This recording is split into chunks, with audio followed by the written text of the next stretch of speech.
where it all starts and finishes. The start-finish line, the grid of the Brands Hatch circuit.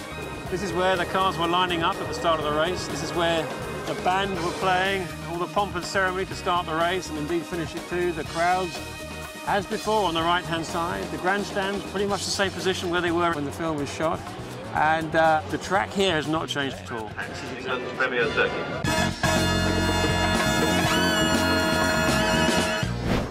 Brands Hatch, I suppose, is where I really fell in love with the sport. Somewhere where talent, guts, commitment, big balls, if you like, could make the difference and make a slower car sometimes go faster. Brands Hatch actually was a wonderful little circuit, really. I enjoyed driving there. It was probably the best circuit in England from a driver's point of view.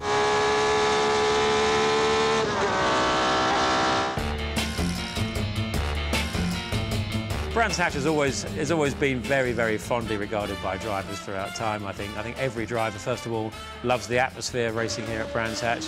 It's one of those great circuits that you really enjoy driving around. The undulations, the quick corners, it's a real challenge.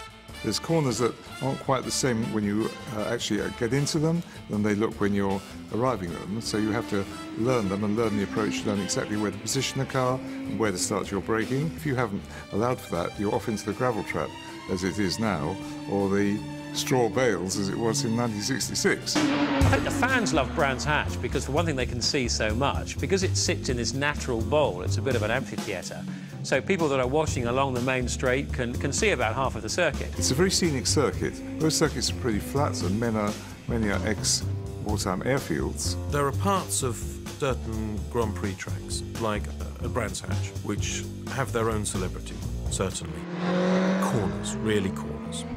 Because although straights are exciting, and the straights are the quickest bits, and test the cars the most in many ways, it's corners that test a driver's skill. And drivers love performing on a circuit that A, they enjoy driving around, and B, when there's a big audience to watch them. And the other thing is that there are some fantastic particular points on it. One is into Paddock Bend. Paddock Bend is one of the great corners of the world's motor racing circuits. You don't quite know where it's going, you don't quite know where you should position the car, but it is a thrill to arrive at that corner, and I believe it's still a thrill today.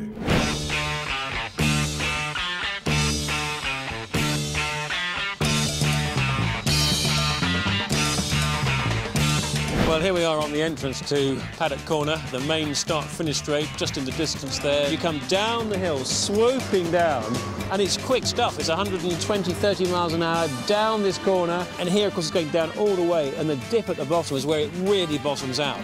And if you haven't got the suspension set properly, the bottom of the car, with the driver's bum is all bang on the ground and things, and it's the steering weight's up, and it's pretty exciting. The two big things about Paddock Bend is, one, the fact it's blind on the way in, and secondly is that once you're into the corner, the undulations change the amount of grip you've got. The really good guys are able just to feel how much grip there is where, knowing how to adjust the line. Just at this point, where we are right now, the car's getting light, you're coming over a brow, and you see a lot of people, if they're going to spin, they'll be spinning around here. They look down there and they think, I'm not going to make it, and they don't, and they're off in the gravel trap. One of the great things about Paddock Bend is that it really does differentiate the drivers. The ones that are stars are visibly quicker through here. We've got grandstands right alongside the track.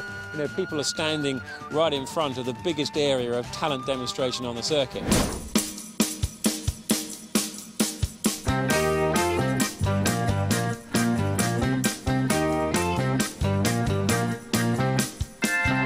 Now at Druids, the second corner at Brands Hatch, and you can see the approach coming up what's a pretty steep hill from Paddock Bend. It's a hairpin bend, the spectators are close, overtaking takes place.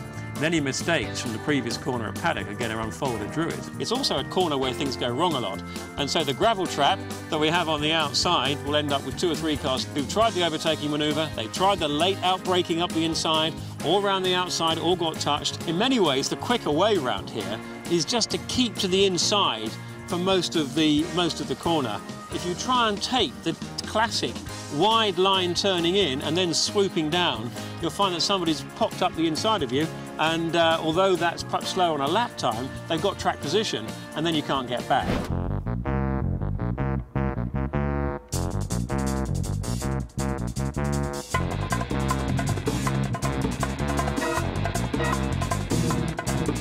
So we're now at the fourth corner of the Brands Hatch circuit.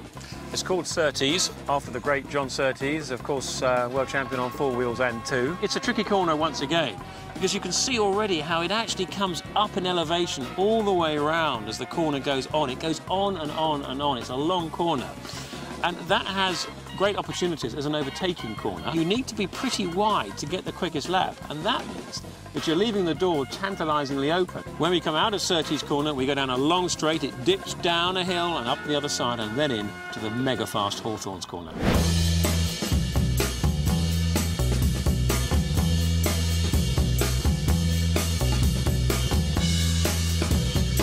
We're on the approach to Hawthorns corner now, a very fast, awesome part of the circuit, quite frankly. It's quite a long straight from Surtees into the entrance to Hawthorns. About 170, 80 miles an hour at this point. You can't even see the apex as you approach, and you just through familiarity have to know how far around you have to go.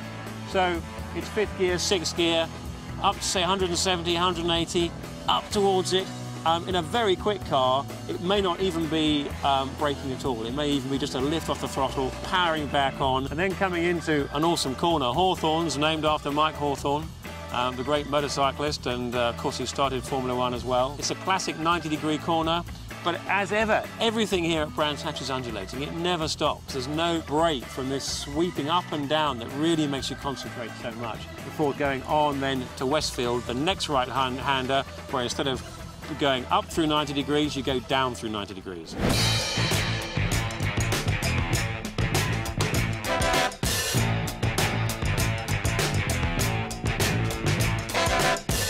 Out of Hawthorns, 150 miles an hour in our Formula 1 car, up to about 160 before being back on the brakes to 4th gear from, say, 6th to go through Westfield. This is not an easy corner, because the way that drivers come around and take it is that they come wide, exiting what is the main part of the corner, the first part of Westfield.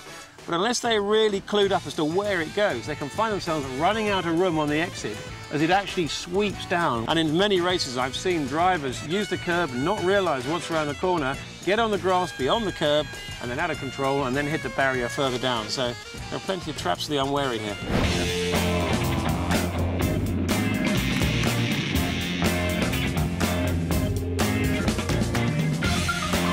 The circuit now emerges from the forest down towards Clearways, which is the crucial corner that takes you onto the start-finish straight. But of course, again, being Brands Hatch, it's not straightforward.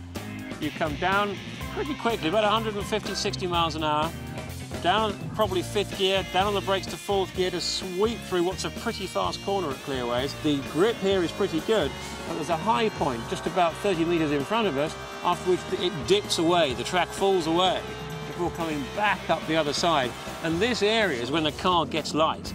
And it's a challenge for the driver and a spectacle for the fans watching on, because most cars, as they get light over that brow, the back will start to come round, it'll start to slide. As they go down the hill, it'll be in a progressive slide, just hanging onto it as they reach the edge of the track, and then power their way up to the main start-finish line, past the pits, past the grandstands, the main hospitality suite, the race control, and then back, of course, into Paddock Bend, and the whole thing starts all over again. It's a big circuit for concentration, easy to make a mistake, and one of the key things that makes it so good is that it's a circuit where the really talented drivers are going to make the difference.